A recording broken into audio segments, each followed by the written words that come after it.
Cześć kochani, dzisiaj mała niespodzianka. Dzisiaj, kochani, jest dobra wiadomość dla Was. Nie będzie o zakwaszeniu, nie będzie o magnetostymulacji, nie będzie o odżywianiu, nie będzie o zakwaszeniu, nie będzie wielu innych spraw związanych z szeroko pojętym pojęciem zdrowia i tak dalej, i tak dalej. Tym, co mi w duszy gra zwykle, będzie zupełnie czym innym. Słuchajcie, no oczywiste, zrozumiałe, że każdy z Was nie zajmuje się tylko jakąś jedną dziedziną życia. Nie jestem sfokusowany tylko na jakąś jedną rzecz. Natomiast, jak każdy z nas, mam szerokie spektrum swoich zainteresowań. Również interesuję się polityką na miarę moich możliwości, historii itd., itd. I dzisiaj chciałbym się podzielić z Wami pewnymi moimi refleksjami dotyczącymi właśnie pewnych naszych zaszłości historycznych, ale pamiętajmy o tym, że zaszłości historyczne to też jest teraźniejszość i przyszłość. A więc to, co żeśmy przerabiali, czy nas coś nauczyło, czy też nie. W jednej z audycji mówiłem, historia nas uczy, że historia niczego nas nie uczy, chociaż historia jest określona jako magister, jako nauczycielka w ogóle życia. I teraz, kochani, a o czym będzie mowa?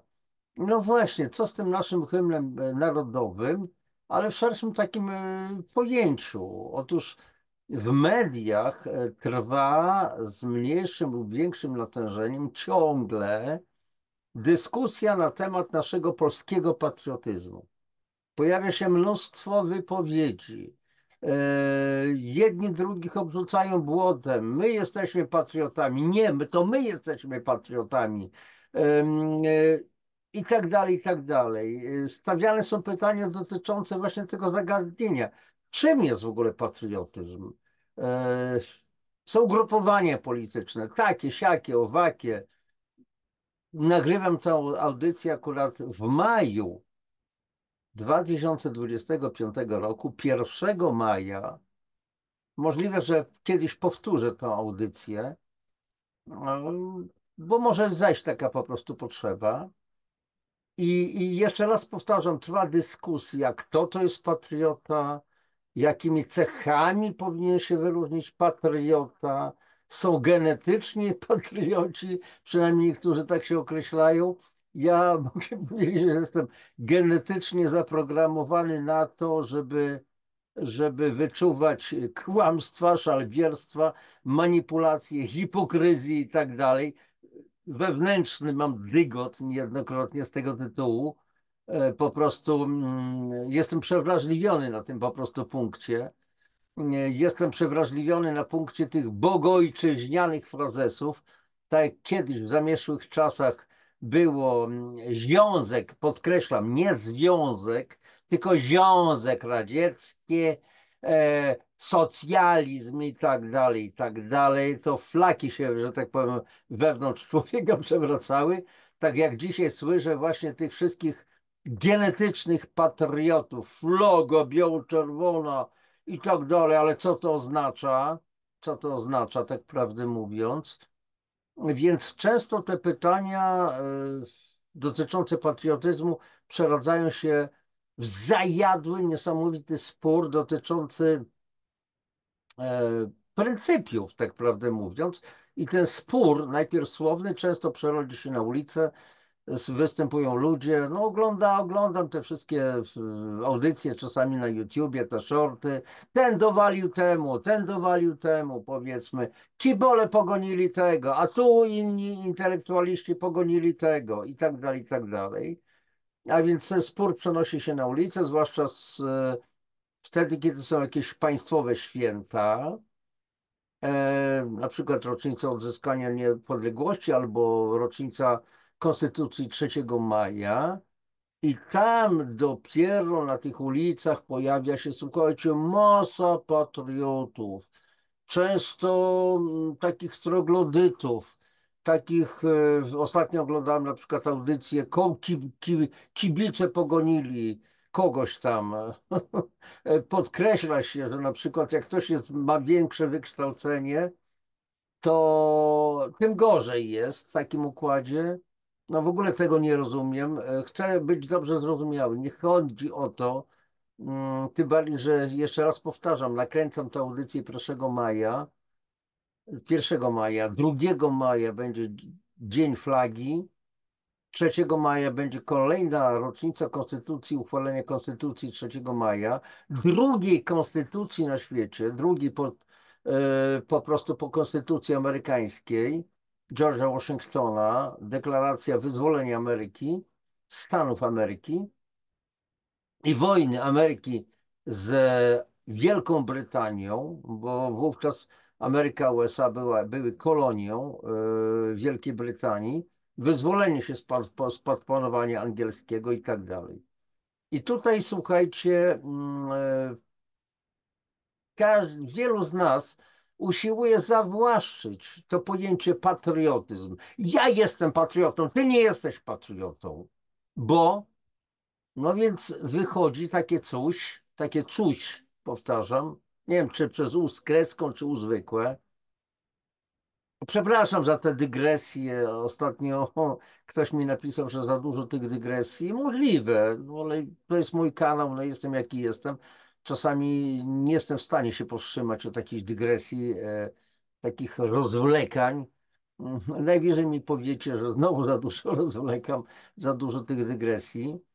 I staramy się po prostu być tylko my patriotą według własnych definicji i zabieramy ten patriotyzm, uważamy, że inni nie są patriotami, bo nie są zgodni z naszą po prostu definicją. A więc co to jest? To jest na zasadzie, znacie to doskonale, że moja racja jest mojsza niż twojsza. Znacie to, cudowny film w ogóle. No i na bazie tej mojszości albo twojszości, nie twojszości, na bazie tych sformułowań pod własne potrzeby definicji wyklucza się innych patriotów, bo tamten inaczej myśli. A zobaczmy, co było, jak Polska odzyskiwała niepodległość, 1918 rok, Piłsudski, Dmowski, inni i tak dalej, i tak dalej. Jedni drugich nieraz wykluczali. I najgorsze jest, że jak jedni drugi zaczynają obrzucać błotem, często też dosłownie kamieniami, posądza się przeciwnika politycznego najgorsze zło, albo tego przeciwnika w ogóle w społeczeństwie, bo sąsiad jest zwolennikiem tej partii, a tamten jest drugiej partii, więc się nie znamy i gotowi jesteśmy sobie po prostu nie wiem, poprzegryzać gardła wyścigu o to, kto jest większym po prostu patriotą. Przecież to jest głupie. Żyjemy w jednym kraju. Polska jest naszą ojczyzną. Tu żyjemy od lat.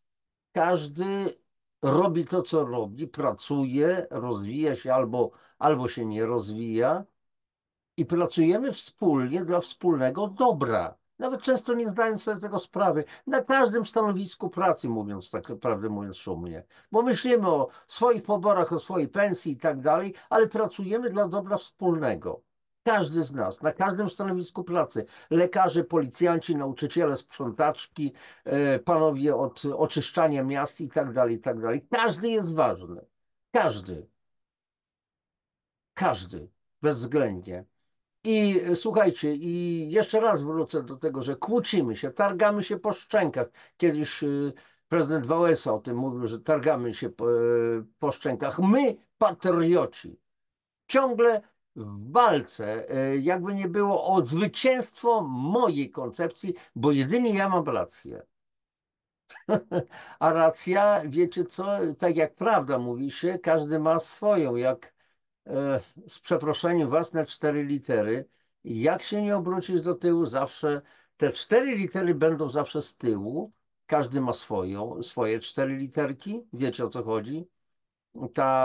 Jak to się określa, mniej szlachetna część pleców, zakończenie po prostu pleców.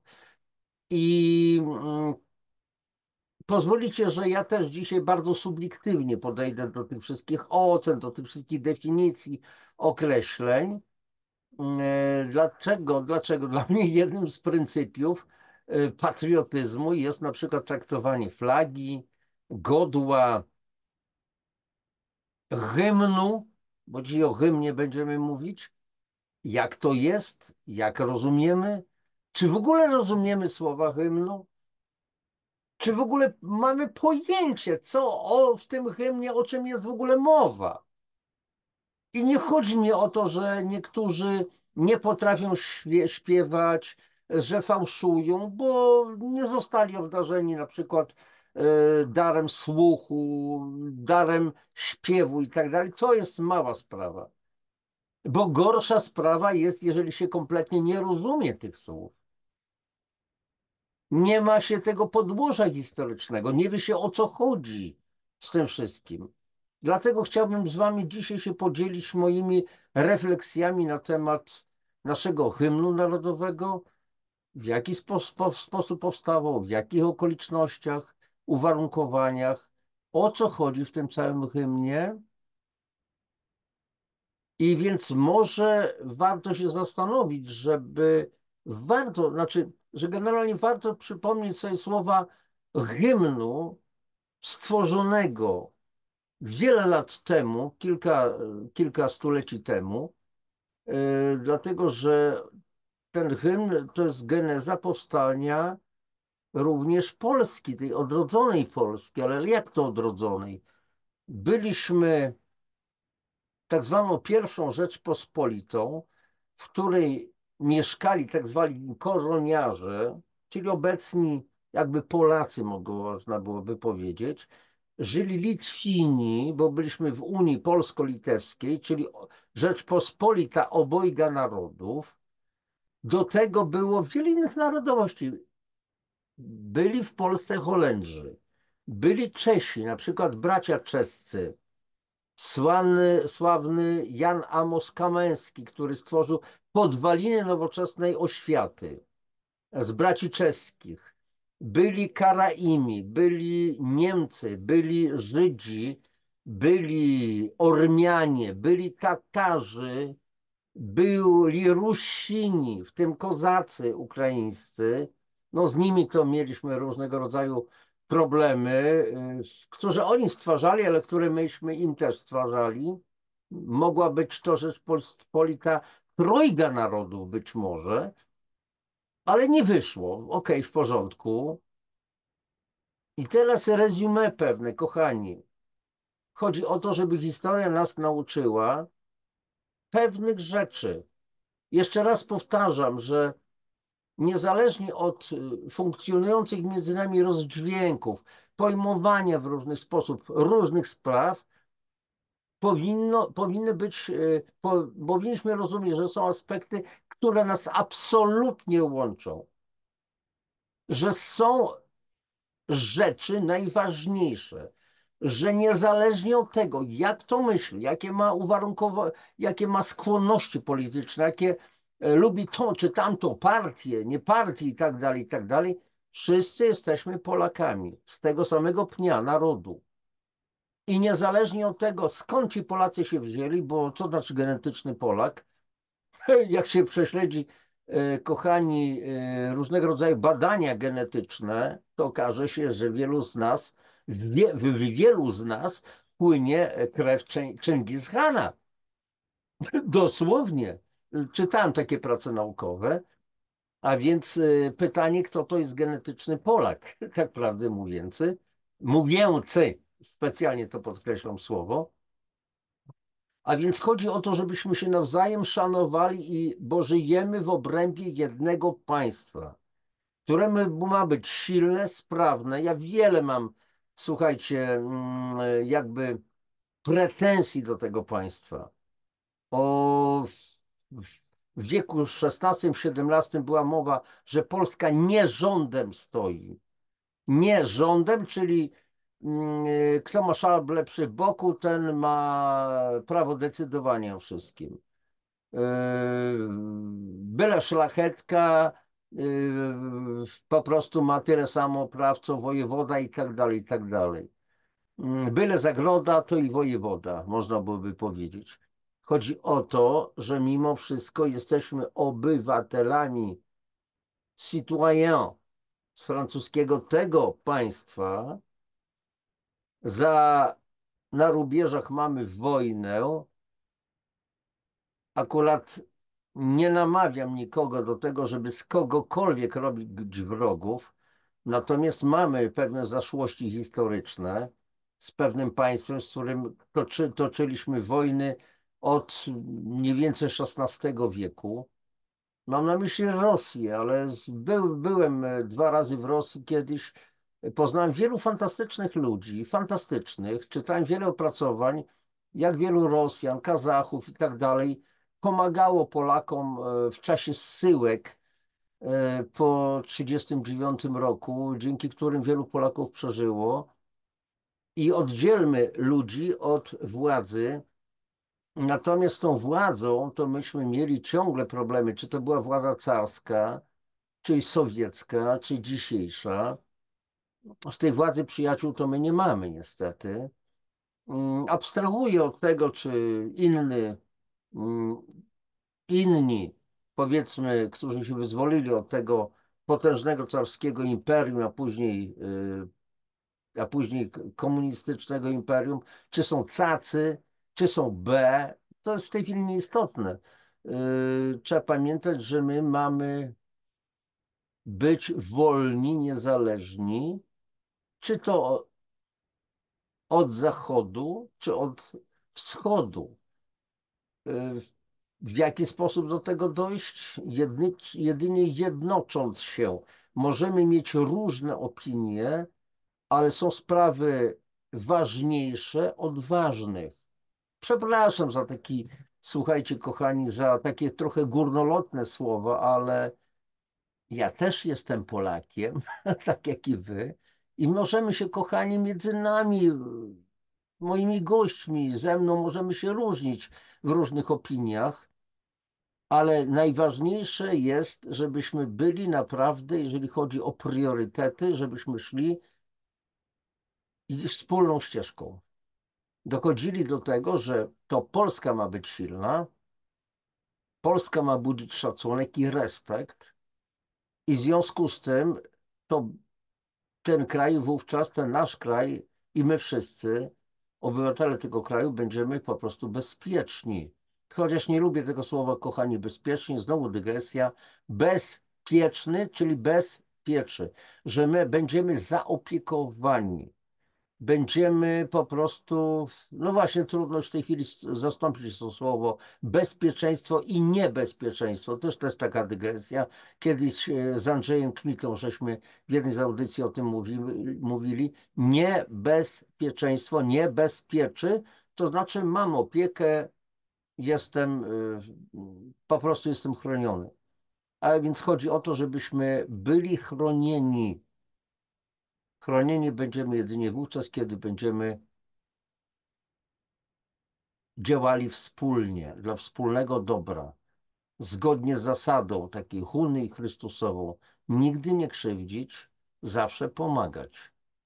Dlatego mierzą mnie różnego rodzaju wypowiedzi, takich bogoojczyźniane, górnolotne i tak dalej, jak kto to jest, uwielbia Boga, czy jest jakim wielkim patriotą, a w gruncie rzeczy w jaki wredny sposób po prostu swoim przeciwnikom po prostu jak go dobija, ale to już mniejsza z tym. Kochani, wracam do tematu. Dla mnie takim szczególnym wyróżnikiem jest hymn. Jak go rozumiemy? Czy w ogóle go rozumiemy? I tym się dzisiaj chciałbym po prostu zająć, tym przedługim wstępem. Mam nadzieję, że wybaczycie mi ten przedługi wstęp. A teraz słuchajcie, kochani, tutaj postaram się udostępnić ekran i coś wam po prostu pokażę. Tylko moment, myszka mi tutaj przestaje chyba funkcjonować. Nie wiem, o co to chodzi. Momencik. No i dobrze. Więc udostępniam ekran, bo przygotowałem dla was specjalną taką, powiedzmy, prezentację, pokaz slajdów od początku. No właśnie, zasadnicze pytanie jest, co z tym naszym hymnem narodowym? I teraz popatrzcie. Hymn narodowy, czyli Mazurek Dąbrowskiego, czyli pieśń Legionów Polskich we Włoszech. Ale co to takiego jest? Jeszcze Polska nie umarła, kiedy my żyjemy. Co nam obca moc wydarła, szablą odbijemy. Marsz Dąbrowski do polskiej ziemi włoskiej. Za twoim przewodem złączym się z narodem. Jak Czarniecki do Poznania wracał się przez morze, dla ojczyzny ratowania po szwedzkim rozbiorze. Przejdziem Wisłę, przejdziem Wartę, będziem Polakami. Dał nam przykład Bonaparte, jak zwyciężać mamy.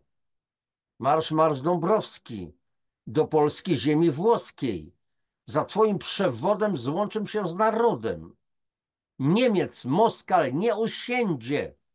Gdy jąwszy pałasza hasłem wszystkich zgoda będzie i ojczyzna nasza. Już tam ojciec do swej Basi mówi zapłakany: słuchaj, jeno, pono nasi biją w tarabany. Marsz Dąbrowski do polskiej ziemi włoskiej, za twoim przewodem złączym się z narodem. Na to wszystkich jedne głosy. Dosyć tej niewoli, mamy racławickie kosy. Kościuszkę Bóg pozwoli. I teraz moje takie, kochani, refleksje dotyczące tych zwrotek, tych znamiennych słów. Kiedy, w jakich okolicznościach i przez kogo został stworzony Mazurek Dąbrowskiego? Dlaczego Mazurek? O jakim Dąbrowskim jest mowa? Pieśń Legionów Polskich we Włoszech. O jakie legiony chodzi? Dlaczego we Włoszech? Dlaczego polskie legiony we Włoszech? W jakich okolicznościach? Tam znaleźli się Polacy. Tysiące Polaków, dziesiątki tysięcy Polaków. Jeszcze Polska nie umarła. A dlaczego miałaby umrzeć i z jakiego powodu? Co nam obca moc wydarła, szablą odbijemy. Co nam obca moc wydarła? Kiedy i dlaczego? Dlaczego mamy to coś odbijać szablą? Czy dziś, współcześnie, również musimy to coś odbijać szablą? Metaforyczną oczywiście szablą. O co tu chodzi? Na tym obrazie akurat szarża pod Somosierrą, gdzie po prostu na przestrzeni kilku zaledwie kilometrów potężny, znaczy kilka tysięcy żołnierzy hiszpańskich, no niestety Polacy uczestniczyli w zniewoleniu Hiszpanii za czasów wojen napoleońskich, ale uważali, że to jest najlepsza droga do zyskania wolności. Wolności, którą żeśmy utracili. W jaki sposób? Co spowodowało, że utraciliśmy tą wolność? Jakie nasze błędy, jakie nasze grzechy spowodowały? To, że Polska, która była potęgą, jedną z największych potęg na kontynencie europejskim swego czasu, utraciliśmy tą wolność. Potężne państwo. Marsz Dąbrowski do Polski z ziemi włoskiej. Oryginał. I znów, dlaczego Dąbrowski? Jaki Dąbrowski ma maszerować z ziemi włoskiej? Dlaczego tam się znalazł? On i inni. Co tam robili? Co to za zaszłości po prostu były? Za twoim przewodem złączymy się z narodem. Więc jaką rolę pełnił Dąbrowski, Henryk Dąbrowski, generał Henryk Dąbrowski, że jedynie pod jego przewodem złączył się z narodem? O co chodzi z tym połączeniem się z narodem? Jeśli ma być złączym się, to było i rozłączenie. Ale z jakiego powodu? Jak Czarniecki do Poznania wracał się przez morze dla ojczyzny ratowania po szwedzkim rozbiorze. A kto to był Czarniecki? Czy wielu z nas pamięta? I kiedy żył? Dlaczego mowa o tej postaci? Kim był? Przez jakie morze wracał do Poznania? Skąd wracał? Dlaczego musiał wracać, aby ratować ojczyznę? Przed czym? O jakim to rozbiorze szwedzkim? Dlaczego ten rozbiór był oraz kiedy do niego doszło? Przejdziem Wisłę, przejdziem Wartę, będziem Polakami. Dał nam przykład Bonaparte, jak wyciążać mamy. No właśnie, mamy tutaj Bonapartego, Napoleona i polskich szwoleżerów. Cudowna armia. Cudowni szwoleżerowie gwardii. Dlaczego jest mowa o Wiśle i Warcie? I dlaczego ktoś ma je przechodzić? O co chodzi w słowach będziem Polakami? Kto to był Bonaparte i dlaczego to on ma dawać nam przykład? Jak zwyciężać mamy? Niemiec Moskal nie osiędzie, gdy jąwszy pałasza hasłem wszystkich zgoda będzie i ojczyzna nasza. O co chodzi z tym Niemcem i Moskalem? Dlaczego nie osiądą?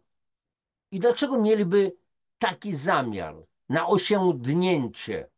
W dodatku gdzie? I o co chodzi z tą zgodą? Hasłem wszystkich zgoda będzie i ojczyzna nasza. Czyżby wcześniej nie było tej zgody, a jak nie było, to co to spowodowało? To widać polskiego ułana, jak tnie po prostu Moskala, a jak ktoś interesuje się historią właśnie tych przewag w czasie wojen napoleońskich, to polscy ułani byli nieprawdopodobni. To już nie chodzi tylko o Somosierrę. To chodzi o wojny, na przykład na Półwyspie Hiszpańskim, taka bitwa pod Albuerą, chociażby, gdzie Polacy roznieśli w proch i pył regimenty brytyjskie. Wszyscy bali się po prostu Polaków. Może o to chodzi, żeby być na tyle mocnym, żeby wrogom, wszelkim wrogom zadrżała ręka przed tym, żeby nie atakować Polaków. Jest zasada si vis pacem para bellum. Chcesz pokoju, przygotowuj się do wojny. Stare powiedzenie rzymskie. Już tam ojciec do swej Basi mówi zapłakany. Słuchaj, jeno, pono nasi biją w tarabany. Dlaczego ojciec jest zapłakany? O co chodzi z tym biciem w tarabany? I czym są te tarabany?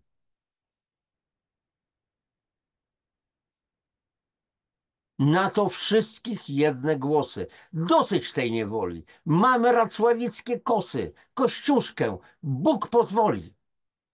O jakiej to niewoli mowa i dlaczego ma być jej kres?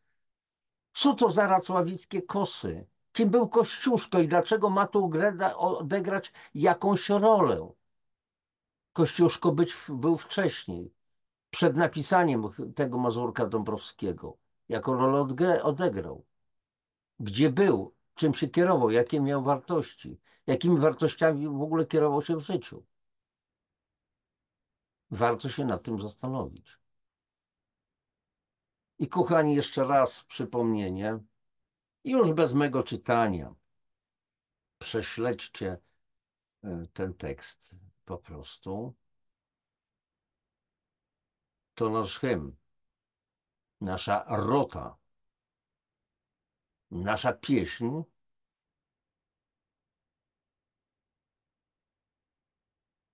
w wielu różnych sytuacjach śpiewamy to.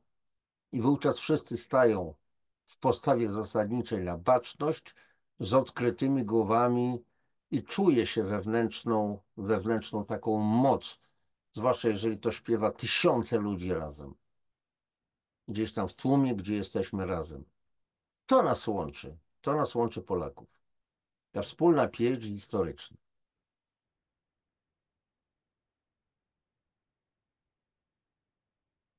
Dosyć tej niewoli. Mamy racławickie kosy, Kościuszkę. Bóg pozwoli. Czy to oznacza, że ciągle mamy orężem wyrąbywać sobie drogę do wolności? Po 123 latach niewoli pod zaborami odzyskaliśmy niepodległość. 1918 rok. I w 1939 roku utraciliśmy tę niepodległość, bo znowu dwóch zaborców, Niemcy i Rosja, się uaktywniły, zebrały we wspólnym planie. Więc może czas najwyższy, żeby do tego nie dopuścić. Mamy taki akurat układ geograficzny i przekleństwo, i jednocześnie błogosławieństwo, że jesteśmy tu, gdzie jesteśmy. Pytanie, czy to jest błogosławieństwo, czy to jest przekleństwo. Nie zmienimy swego położenia. Akurat miejsce przymarszu zawsze obcych wojsk. Więc może, kochani, trzeba stać się na tyle silnym, ale silnym wiedzą, silnym przemysłem, silnym militarnie, silnym jednością, żeby ci, którzy usiłowaliby nam nas zagrodzić, zastanowili się 10 razy, czy z Polakami po prostu warto. Dlaczego ten hymn przytoczałem? Tak trochę dzisiaj, wiecie, górnolotnie, wybaczcie mi to, ale samemu mnie, tak jak odświeżam słowa tego hymnu, to włączają się takie mechanizmy, że tak powiem, pewnej górnolotności, jakbym to nazwał.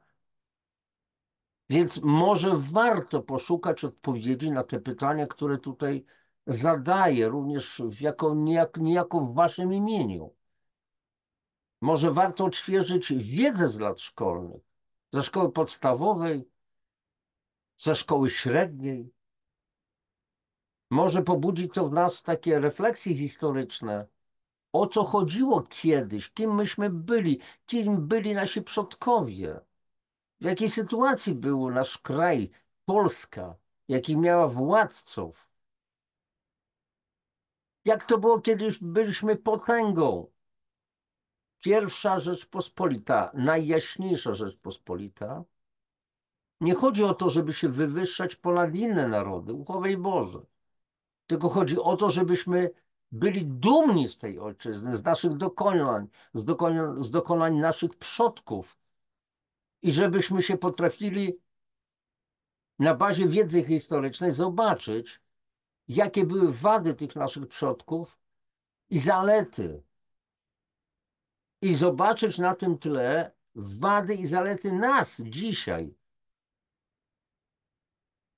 Żebyśmy zrozumieli, że niepodległość można zawsze stracić.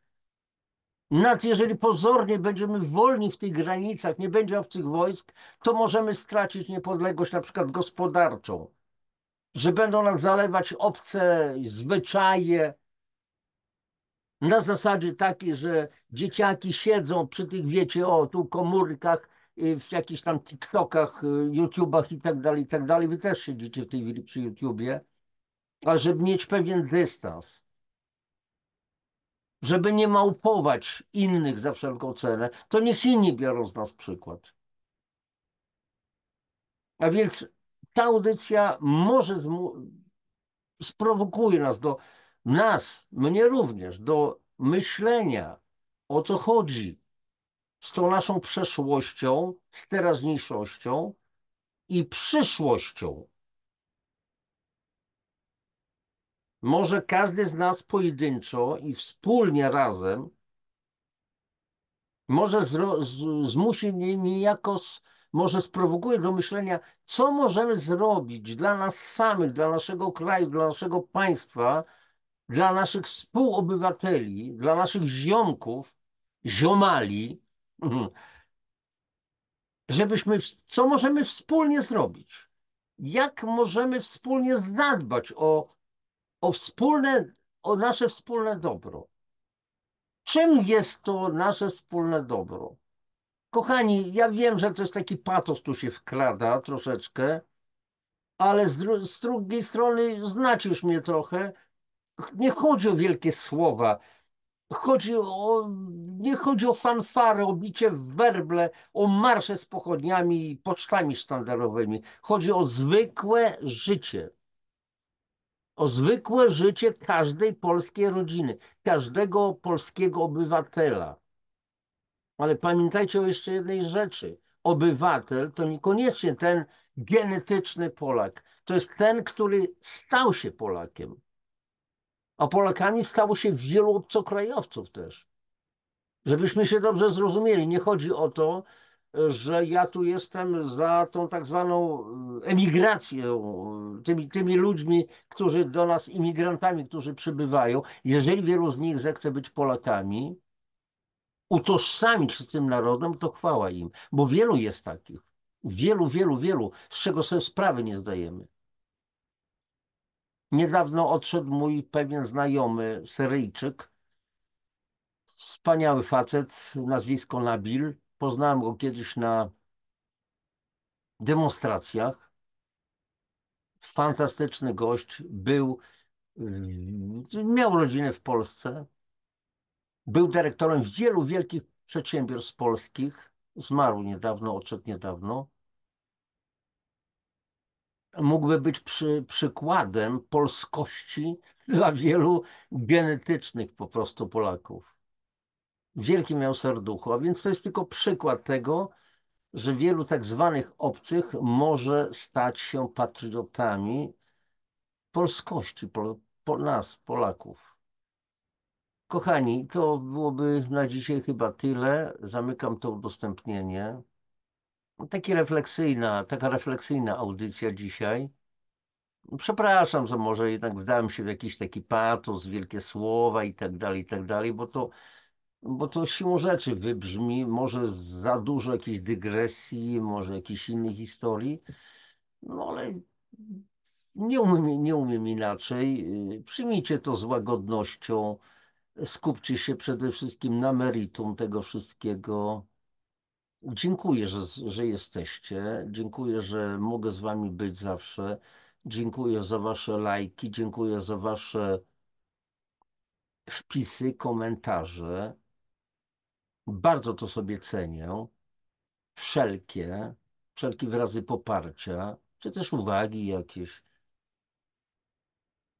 To jest dla mnie naprawdę cenne. Życzę wam naprawdę wszelkiego dobra w tym wszystkim, co się wydarza. Pamiętajcie, że zawsze głowę do góry, piersi do przodu. Bądźcie pewni, że wszystko się dzieje tak, jak powinno. I dzisiaj miałem taką rozmowę, znowu dygresja z moją znajomą, której tłumaczyłem, mówię, słuchaj Ania, wszystko działa na twoją korzyść. Więc przyjmijcie to indywidualnie i dla naszej całej wspólnoty. Wszystko działa na naszą korzyść. Wszystko działa na naszą korzyść. To powinien być aksjomat, który jest powtarzany wtedy, kiedy kładziemy się spać, kiedy budzimy się. Wszystko działa na naszą korzyść. To jest optymizm. Wszystkiego najlepszego. Życzę do najbliższego zobaczenia. Pa, pa. Trzymajcie się. Jeszcze raz, najlepszości. Pa.